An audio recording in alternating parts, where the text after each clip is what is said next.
Pemirsa, baru-baru ini Indonesia dihebohkan dengan tarif ekspor Indonesia ke Amerika Serikat yang mencapai 32%.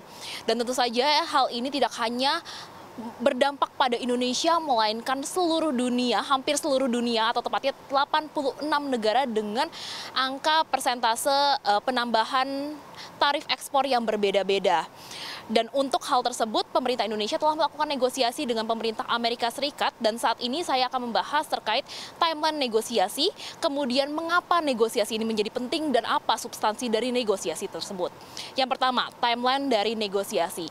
Pada 17 April kemarin, pemerintah Indonesia atau dalam hal ini diwakilkan oleh Menteri Koordinator Bidang Perekonomian Erlangga Hartarto telah bertemu dengan Menteri Perdagangan dari Amerika Serikat Howard Lutnick, sekaligus dan juga Ketua dari USTR Jameson Greer, di mana negosiasi telah berlangsung secara halus gitu, dan ada 10 poin negosiasi yang diutarakan oleh Erlangga Hartarto dan disambut oleh Menteri Perdagangan Amerika Serikat tersebut. Dan pada esokan harinya atau 18 April 2025, tim teknis Amerika Serikat langsung bertemu dengan tim teknis Indonesia untuk membahas kelanjutan dari poin-poin negosiasi tersebut. Di antaranya adalah pendalaman atas penawaran dan permintaan dari Indonesia, kemudian pembahasan terkait format, prosedur, dan tahapan dari proses negosiasi, dan saat ini USTR telah menyusun working document untuk memuat cakupan dan substansi negosiasi dengan tenggat negosiasinya adalah 60 hari sejak tanggal 18 April 2025 atau sekitar nanti tenggatnya akan sekitar pada bulan Juni 2025. Kemudian, paralel juga sebenarnya yang berangkat ke Amerika Serikat bukan hanya Menteri Koordinator Bidang Perekonomian, melainkan juga ada Menteri Luar Negeri Sugiono yang juga telah menemui Menteri Luar Negeri Amerika Serikat Marco Rubio. Dan kemudian kita akan membahas mengapa negosiasi ini menjadi penting. Seperti yang diketahui bahwa Indonesia ini banyak mengekspor barang-barang ke luar negeri. Salah satunya adalah Amerika Serikat, di mana Amerika Serikat ini mencakup 10% dari pangsa pasar ekspor Indonesia. Adapun barang-barangnya terdiri atas garmen, tekstil, furnitur, alas kaki, dan juga udang. Oleh karena itu sebenarnya dengan kenaikan tarif ekspor sebesar 32% dari Indonesia menuju Amerika Serikat, hal ini akan sangat berdampak pada industri dalam negeri. Terlebih tarif ekspor ini atau tarif yang dikenakan Amerika Serikat ini tidak merata di setiap negara. Banyak negara yang juga merupakan produsen ekspor barang-barang yang sama seperti Indonesia, kita sebut saja India. India ini dikenakan tarif oleh Amerika Serikat hanya 26%.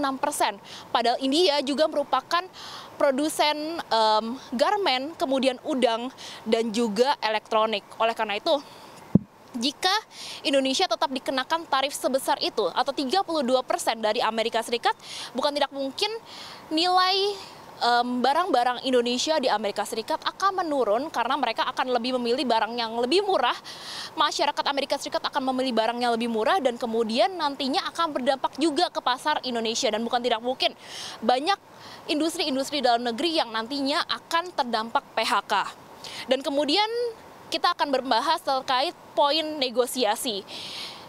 Tentu saja poin pertamanya adalah penurunan tarif. Dari 32% mungkin bisa diturunkan menjadi angka yang lebih stabil atau mungkin tidak jadi dinaikkan sama sekali untuk tetap memberikan daya tarik barang-barang Indonesia di pasar Amerika Serikat. Karena memang dan tawaran penurunan tarif ekspor ini dikenakan kepada top 20 barang-barang pangsa ekspor Indonesia. Dan kemudian poin negosiasi yang kedua adalah perlu kita ketahui bersama bahwa tarif reciprocal Trump ini dikenakan karena memang neraca dagang Amerika Serikat jika dibandingkan dengan Indonesia itu minus. Artinya apa? Amerika Serikat ini lebih banyak menerima barang impor dari Indonesia dibandingkan Amerika Serikat melakukan ekspor ke Indonesia. Oleh karena itu, salah satu poin negosiasinya adalah nantinya Amerika atau Indonesia maksud saya akan menawarkan pembelian impor yang lebih di Indonesia, terutama di dua sektor utama, yakni energi dan juga agrikultur.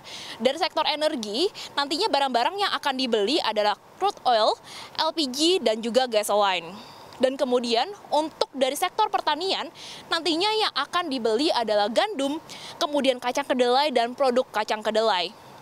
Selain itu, poin negosiasi selanjutnya adalah Indonesia dan Amerika Serikat akan bekerja sama di bidang critical minerals. Dan kemudian akan memberikan penguatan kerjasama dengan Amerika Serikat di bidang pendidikan, teknologi, ekonomi digital, dan pengembangan talenta di sektor sains dan juga engineering. Dan poin yang terakhir yang menjadi krusial adalah saat ini sebenarnya banyak pengusaha Amerika Serikat yang merasa keberatan terhadap prosedur untuk investasi di Indonesia. Di mana oleh karena itu salah satu poin negosiasinya nantinya akan ada kemudahan percepatan perizinan dan kemudahan investasi bagi perusahaan Amerika Serikat yang ingin memperluas bisnisnya di tanah air. Selain itu nantinya terkait tingkat kandungan dalam negeri atau TKDN akan kembali dikaji ulang. Jadi seperti yang kita ketahui bahwa saat ini jika perusahaan asing ingin menjual barangnya di Indonesia, mereka harus memiliki sertifikat TKDN. Kalau tidak, barangnya tidak boleh masuk ke Indonesia. Nah, nantinya berdasarkan informasi yang didapatkan, TKDN ini bukan lagi soal pembatasan begitu pemirsa, melainkan soal insentif. Artinya apa? Jika nantinya perusahaan asing ingin menjual produknya di Indonesia dalam jumlah yang masif, begitu, nantinya mereka tidak harus memenuhi sertifikat TKDN, tapi mereka bisa memenuhi sertifikat TKDN untuk mendapatkan insentif atau kemudahan tertentu di dalam negeri. Dan jika mengutip dari ucapan Erlangga Hartarto, hal ini dilakukan untuk mendorong efisiensi dan inovasi tanpa melemahkan posisi industri dalam negeri. Dan itu merupakan penawaran yang diberikan Indonesia ke Amerika Serikat.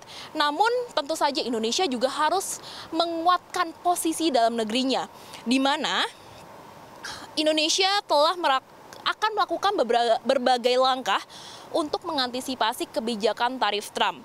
Yang pertama adalah adanya paket ekonomi dan deregulasi komprehensif untuk industri yang terdampak tarif. Jadi tadi seperti yang telah saya katakan bahwa salah satu sektor utama dari ekspor Indonesia ke Amerika Serikat adalah garmen, kemudian furnitur yang merupakan industri padat karya dan juga udang yang masuk ke dalam sektor perikanan. Oleh karena itu nantinya akan ada sejumlah insentif atau paket ekonomi khusus yang akan diberikan kepada sektor-sektor tertentu tersebut, dan pemerintah juga telah membuat 3 satgas untuk implementasikan rencana ini. Dan kemudian hal lainnya adalah pemerintah akan mengurangi ekspor ke Amerika Serikat, di mana memang tadi seperti dikatakan bahwa ekspor ke Amerika Serikat mencapai 10% dari pangsa pasar Indonesia. Dan nantinya 10% itu akan dikurangi dan kemudian Indonesia akan mencari pasar-pasar alternatif seperti Meksiko, Inggris, Uni Eropa, dan juga negara ASEAN lainnya. Dari Jakarta, Krisania dan juru kamera Kuku, CNBC Indonesia Beyond Business.